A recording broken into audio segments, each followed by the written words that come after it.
Good everyone, I am Dr. Yasser Shimon. Today I am talking about the new topic, blood. So first of all, define your blood. What is blood? Blood is a type of connective tissue.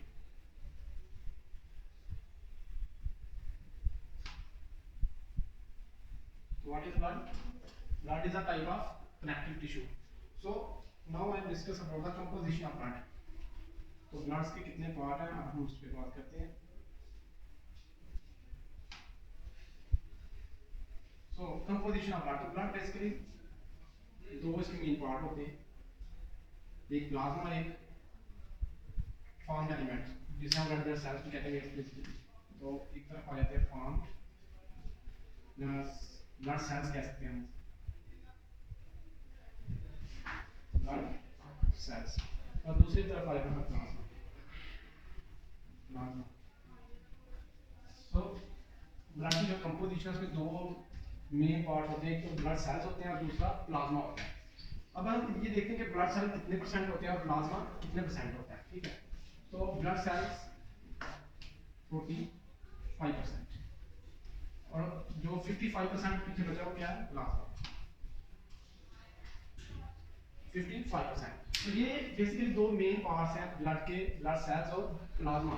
Blood के अंदर जो blood cells हैं वो 45% पाए जाते हैं और हमारी तरफ जो दूसरी तरफ प्लाज्मा है वो 55% पाया जाता है. आगे ब्लड सेल्स की बेसिकली मेन फर्दर डिवाइड करें हम अगर ब्लड सेल्स को, तो इसकी मेजर 3 क्लासेस हैं, आरबीसीज, डब्ल्यूबीसीज और प्लेटलेट्स.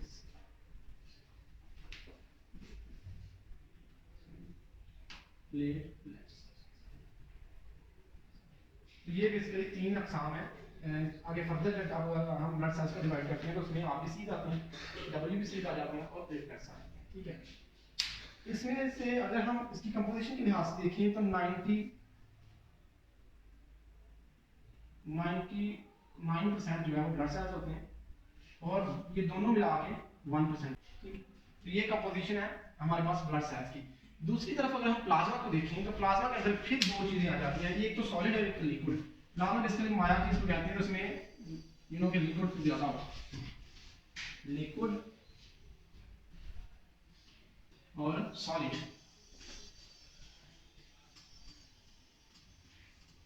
प्लाज्मा की बेसिकली कंपोजिशन ऑफ प्लाज्मा क्या है कि प्लाज्मा में 90% लिक्विड होता है, 10% सॉलिड होता है. अगर हम इसकी बात करें तो इसमें सारा का सारा क्या होता है, वाटर होता है. जो प्लाज्मा है उसमें सारा का सारा लिक्विड है, उसमें क्या सारा सारा वाटर होता है. और अगर हम सॉलिड की बात करें तो सॉलिड को फिर फर्दर जो सॉलिड है वो बेसिकली 4 उसमें चीजें पाई जाती हैं मेन.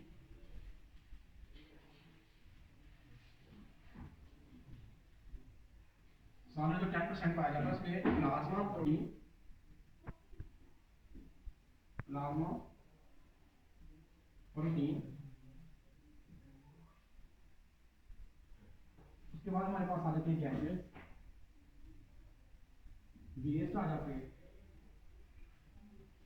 और इसके अलावा हमारे पास न्यूट्रिएंट्स आ जाते हैं. तो ये कंपोजिशन ऑफ सॉलिड में बेसिकली 4 चीजें पाई जाती हैं, प्लाज्मा प्रोटीन, गैस, वाटर्स और न्यूट्रिएंट्स. तो अब हम प्लाज्मा प्रोटीन के अक़साम की बात करें, प्लाज्मा प्रोटीन तो ये फर्दर डिवाइड है इन 4 groups. Plasma protein further divide है इनटू 4 ग्रुप्स. जो फर्स्ट है वो क्या है, एल्ब्यूमिन.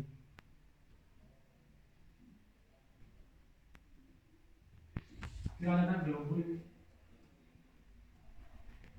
फिब्रिन, और लास्ट वन आ जाता है हमारे पास रेगुलेटरी.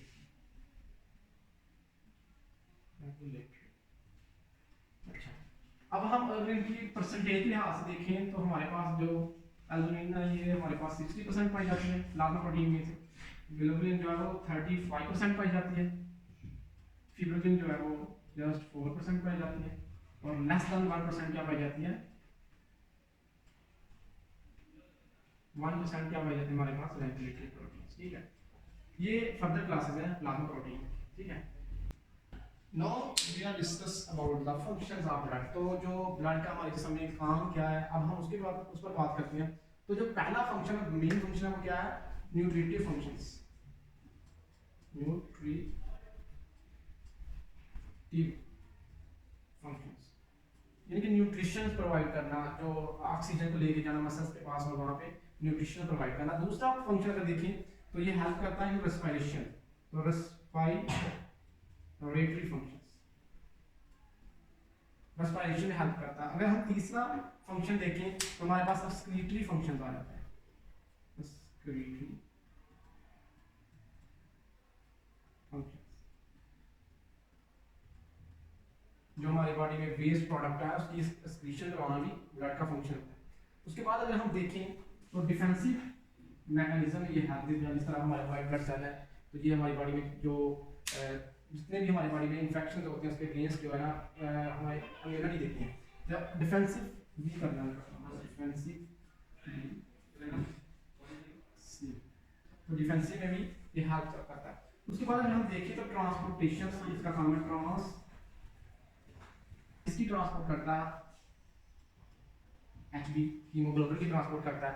उसके बाद अगर हम देखें तो इसका रेगुलेशन में बहुत रेगुलेशन ऑफ एसिड बेस, तो ये एसिड और बेस इनको क्या करता है? रेगुलेट करता है। एसिड बेस का जो हमारे पास आ जाता है लेवल उसको बरकरार रखता है। उसके बाद अगर हम बात करें तो रेगुलेशन ऑफ वाटर, तो ये वाटर की रेगुलेशन करता है, रेगुलेशन ऑफ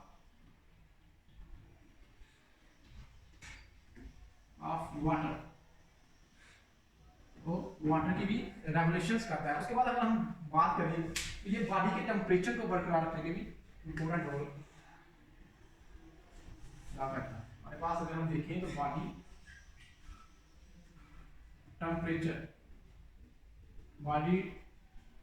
टेम्परेचर को भी ये मेंटेन रखने में बहुत इंपॉर्टेंट रोल अदा करता है। और लास्ट जो हमारे पास फंक्शन आ जाता है ब्लड, वो है